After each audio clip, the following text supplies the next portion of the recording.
संसद के मानसून सत्र के बीच छात्रों के मुद्दे और विपक्ष के विरोध प्रदर्शन को लेकर सियासत लगातार तेज होती जा रही है। बुधवार को विपक्षी दलों ने केंद्र सरकार के खिलाफ अपना विरोध और भी तेज कर दिया है। संसद के मानसून सत्र में बुधवार को भी जमकर हंगामा हुआ। नमस्कार, मैं साक्षी यादव और आप देख रहे हैं तरुण मित्र।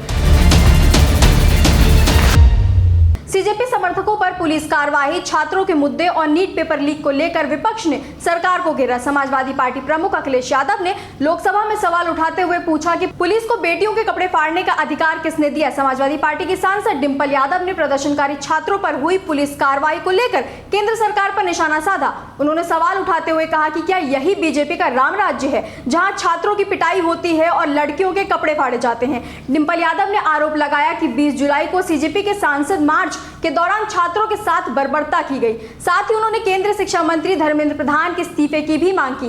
वहीं कांग्रेस सांसद केसी वेणुगोपाल ने शिक्षा मंत्री धर्मेंद्र प्रधान के इस्तीफे की मांग दोहराई। जवाब में संसदीय कार्य मंत्री किरण रिजिजू ने कहा कि सरकार पिछले 3 दिनों से नीट पेपर लीक के मुद्दे पर चर्चा के लिए तैयार है, लेकिन विपक्ष चर्चा से बच रहा है। इस दौरान राहुल गांधी समेत कई विपक्षी सांसद काले कपड़े पहनकर संसद पहुंचे और संसद परिसर में नारेबाजी की। लगातार हंगामे के कारण लोकसभा और राज्यसभा की कार्यवाही कई बार स्थगित करनी पड़ी।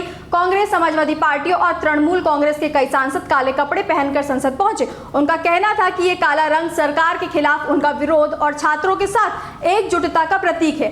इस प्रदर्शन में नेता प्रतिपक्ष राहुल गांधी, कांग्रेस सांसद प्रियंका गांधी, समाजवादी पार्टी के अध्यक्ष अखिलेश यादव समेत कई बड़े विपक्षी नेता शामिल हुए। विपक्ष का आरोप है कि जंतर मंतर पर प्रदर्शन कर रहे सीजेपी कार्यकर्ताओं और छात्रों के साथ पुलिस ने सख्ती की। इतना ही नहीं, प्रधानमंत्री आवास के बाहर विरोध प्रदर्शन करने वाले विपक्षी नेताओं को भी हिरासत में लिया गया। इसी के विरोध में संसद से लेकर सड़क तक विपक्ष ने सरकार के खिलाफ मोर्चा खोल दिया।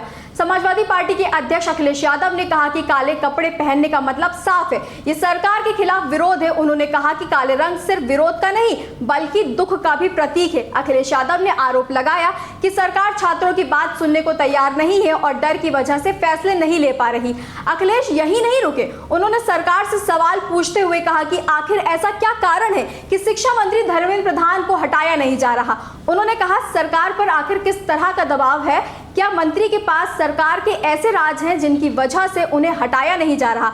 अखिलेश यादव का कहना था कि छात्रों की मांग अब तक पूरी नहीं हुई है और सरकार ने उनसे बातचीत करने की भी कोई कोशिश नहीं की। वहीं कांग्रेस सांसद प्रियंका गांधी ने भी सरकार पर तीखा हमला बोला। उन्होंने कहा कि छात्रों की मांगे पूरी तरह जायज हैं और वे सिर्फ अपने अधिकार की बात कर रहे हैं। प्रियंका गांधी ने आरोप लगाया कि एक तरफ शिक्षा का बजट सीमित रखा जाता है, जबकि बड़े उद्योगपतियों के लाखों करोड़ों रुपए के कर्ज माफ कर दिए जाते हैं। प्रियंका गांधी ने कहा कि देश में बार बार पेपर लीक की घटनाएं हो रही हैं, लाखों छात्रों का भविष्य दांव पर लगा रहा, लेकिन सरकार इस पर गंभीरता नहीं दिखा रही। उन्होंने कहा कि शांतिपूर्ण प्रदर्शन करना लोकतंत्र में हर नागरिक का अधिकार है। अगर छात्र अपनी बात रख रहे हैं तो उन्हें रोकने या उनके खिलाफ कार्रवाई करना गलत है। उनके मुताबिक संसद के अंदर और बाहर जो कुछ हो रहा है वो लोकतांत्रिक परंपराओं के खिलाफ है। कांग्रेस अध्यक्ष मल्लिकार्जुन खड़गे ने भी केंद्र सरकार पर निशाना साधा। उन्होंने कहा कि सरकार लोकतांत्रिक तरीके से नहीं बल्कि तानाशाही के अंदाज में काम कर रही है। खड़गे ने आरोप लगाया कि विपक्षी आवाज दबाने की कोशिश की जा रही है।